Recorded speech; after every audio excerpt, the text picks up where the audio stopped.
औरंगजेब था तो एक योद्धा, एक निडर योद्धा। अंग्रेजों के पास ये तमाम शर्त सिर झुकाकर कबूल करने के अलावा कोई दूसरा रास्ता नहीं था।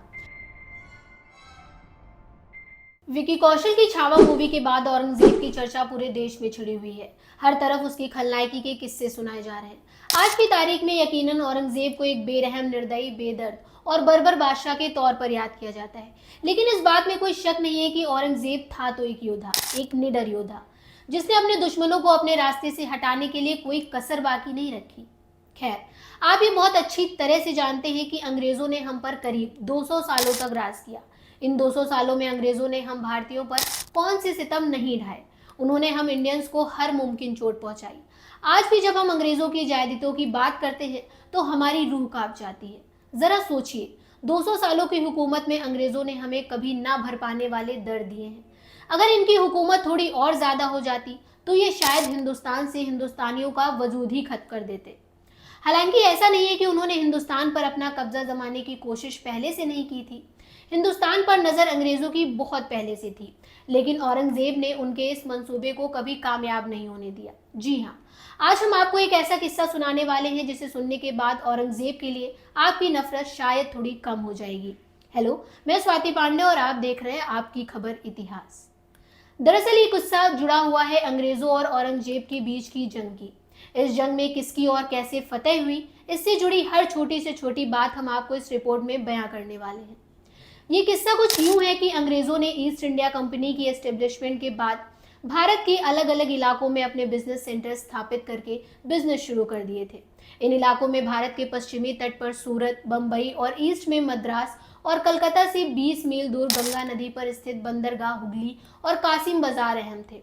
अंग्रेज भारत से रेशम, गुड़ का शीरा, कपड़ा और खनिज ले जाते थे। खास तौर पर ढाका के मलमल की ब्रिटेन में बड़ी मांग थी। अंग्रेजों के बिजनेस पर टैक्स नहीं लगाया जाता था, बल्कि उनके कुल सामान की कीमत का 3.5% वसूल कर लिया जाता था। उस जमाने में सिर्फ अंग्रेज नहीं, बल्कि पुर्तगाली और डच व्यापारियों के अलावा कई स्वतंत्र व्यापारी भी इस इलाके में एक्टिव थे। उन्होंने मुगल अधिकारियों से मिलकर अपने लिए वही व्यापार अधिकार हासिल कर लिए जो अंग्रेजों के पास थे। जब ये खबर लंदन में कंपनी के अध्यक्ष कार्यालय में पहुंची तो ईस्ट इंडिया कंपनी के प्रमुख जोजाया चाइल्ड के क्रोध की सीमा न रही।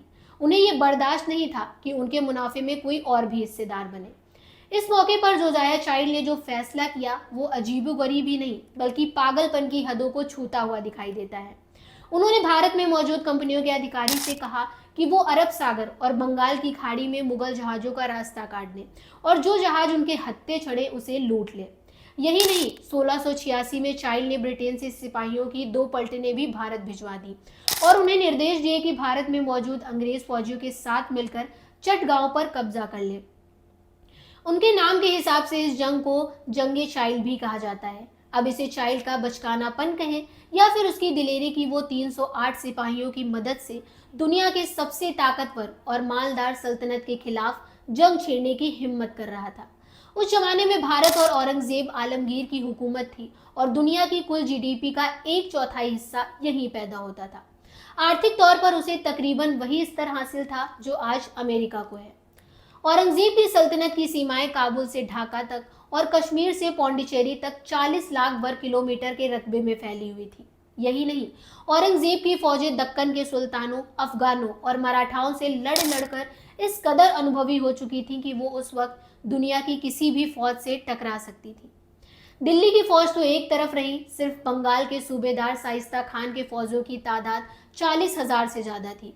एक अंदाजे के मुताबिक मुगल फौज की कुल तादाद 9 लाख से भी ज्यादा थी और उसमें भारतीय, अरबी, अफगानी, ईरानी और यूरोपीय लोग तक शामिल थे। जब लंदन से मुगलों के खिलाफ जंग की घोषणा हुई तो बंबई में तैनात कंपनी के सिपाहियों ने मुगलों के चंद जहाज लूट लिए। इसके जवाब में मुगल के एक काले मंत्री अलबहर सीदी याकूत ने एक ताकतवर समुद्री जहाज से बंबई तट की घेराबंदी कर ली। उस मौके पर अलेक्जेंडर हैमिल्टन नाम के एक अंग्रेज मुंबई में मौजूद थे, जिन्होंने बाद में अपनी एक किताब में इसका आंखों देखा हाल लिखा।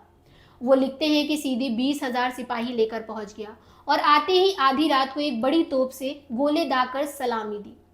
अंग्रेजी ने भागकर किले में पनाह ली।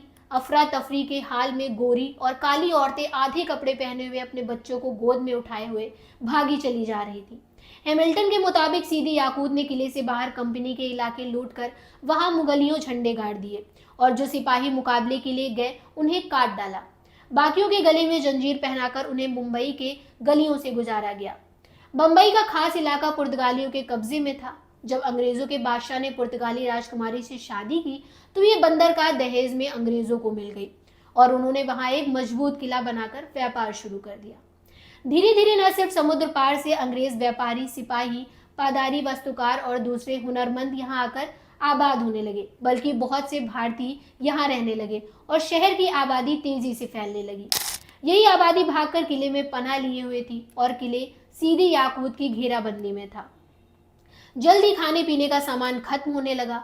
दूसरी तरफ बीमारियों ने हल्ला बोल दिया और किले में मौजूद अंग्रेज बंबई के मौसम का शिकार होकर एक के बाद एक मरने लगे।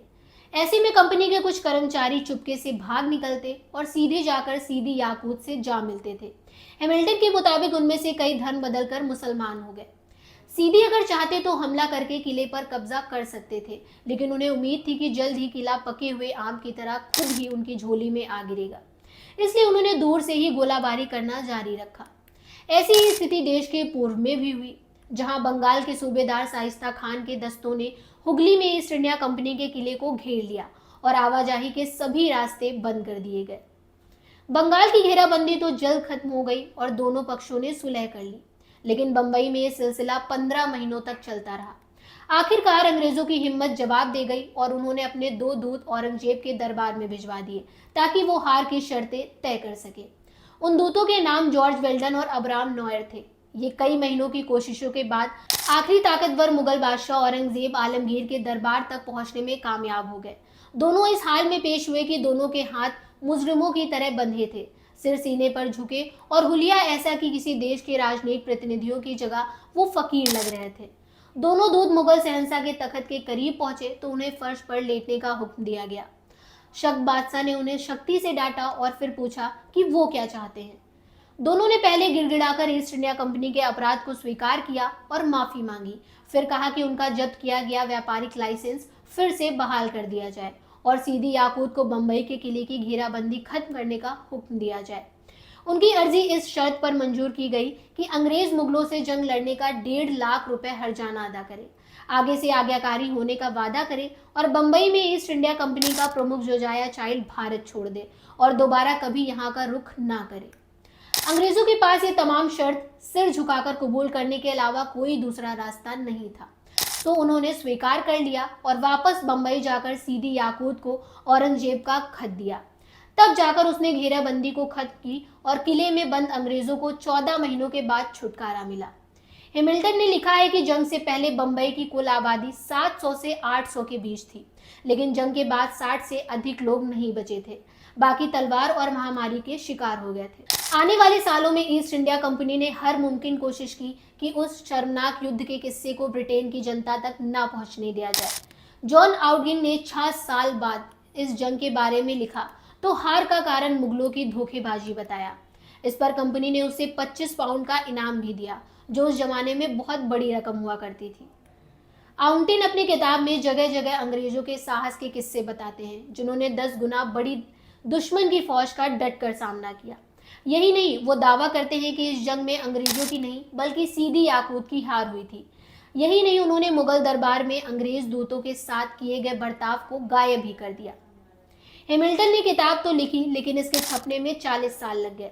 इस घटना को इतना समय बीत चुका था कि इस किताब को ज्यादा तवज्जो नहीं मिल सकी। बहरहाल यहाँ एक दिलचस्प सवाल ये उठता है कि औरंगजेब अगर अंग्रेजों को माफी ना देते और उन्हें भारत से निकालकर बाहर कर देते तो आज भारत का इतिहास क्या होता? जरा सोच कर देखिएगा आप।